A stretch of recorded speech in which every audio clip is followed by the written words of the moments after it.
dearie me, what shall we make of this new lens that we have? For God's sake, I don't know what to make of the YouTubers out there.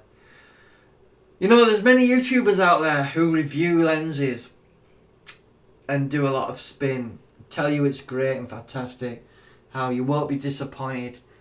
What load of crap they tell you. So, in this lens I'm going to address some images that I've got from some other lenses to compare.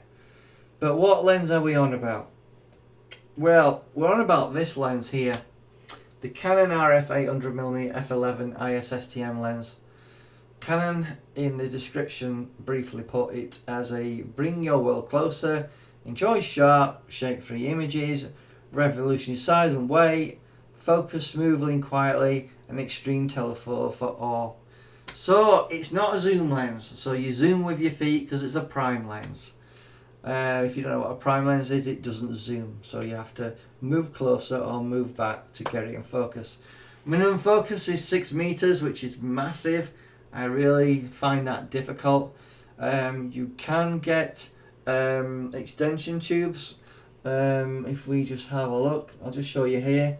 RF extension tubes. You can reduce your minimum focus by using one of these things. That's when it decides to load up. So you can use some extension tubes here that we can see we've got a selection here. Where you just pop it on between your camera and your lens, and you should be able to reduce that minimum focus of 6 meters to something a bit more manageable. Anyway, that's just briefly the lens we're looking at. I've got a few images to compare it at.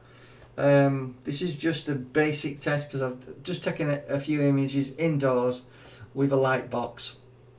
Anyway, we're going to put it up against the other lenses you might be thinking about, such as your Sigma 150-600s, your Tamrons, and your Canons. So let's just have a look at image quality on the other lenses first of all. I'm just going to jump straight into it, guys, so you're not getting bored. So this is a Sigma Contemporary 150-600. We're looking at it at 200%. What we can see is the pattern detail of the label. It has diamonds, and you can see that clearly. Let's have a look at the Tamron.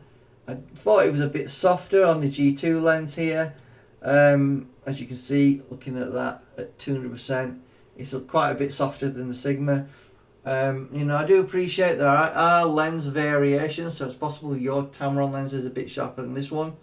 But Tamron just seem to have a bit of an issue with quality control, so it does seem that there may be some sharp and some not so sharp.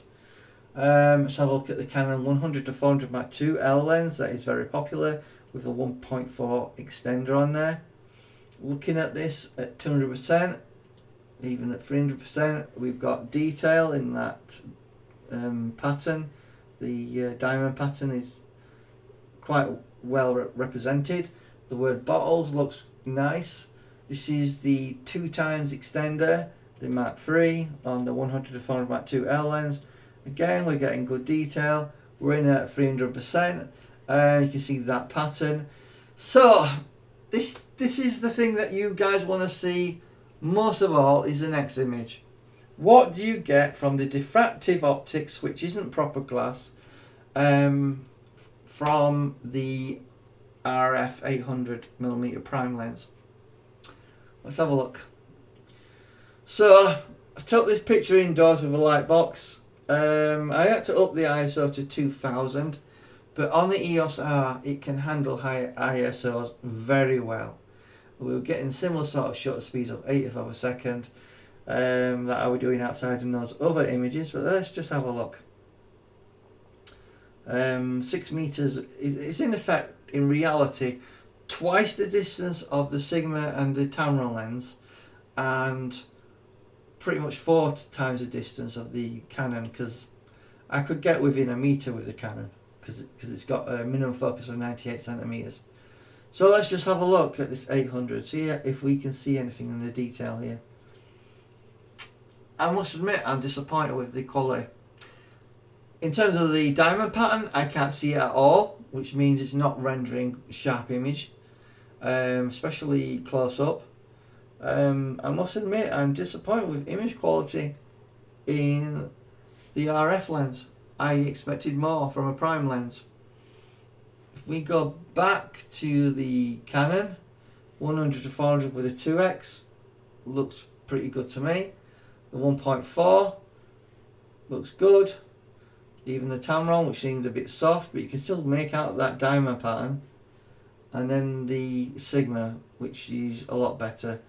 But you can see the pattern detail there as well.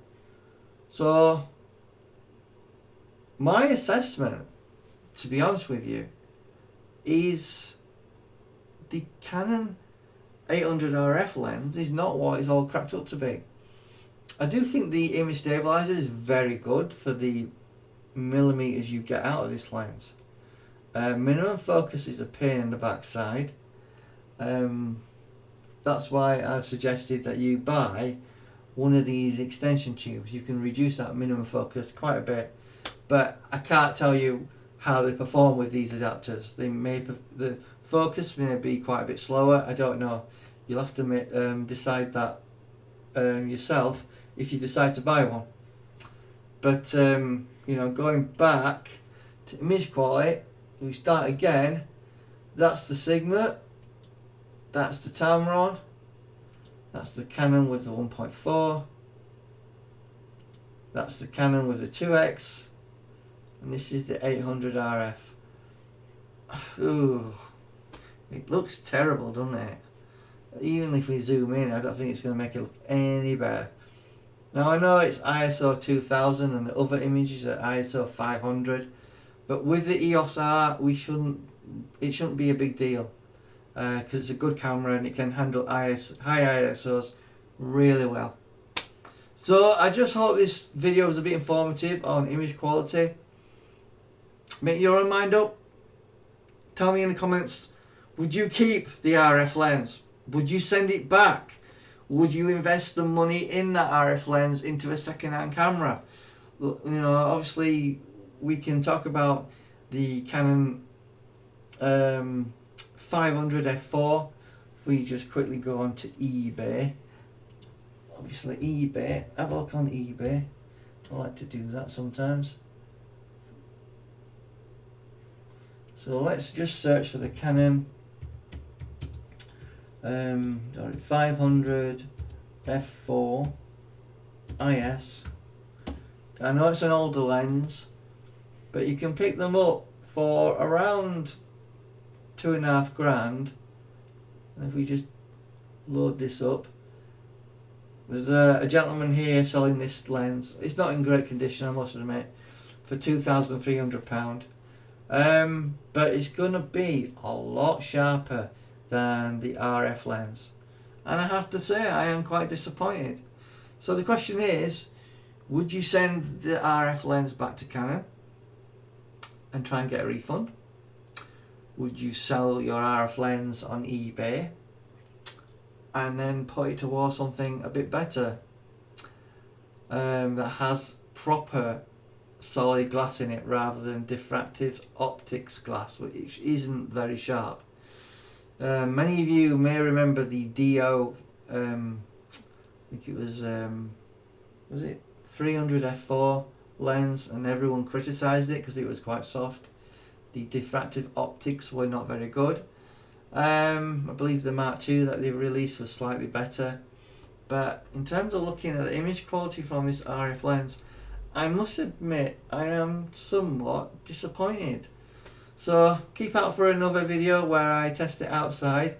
Maybe that will produce some better results. But thanks for watching. Have a nice day, and I'll see you in the next one.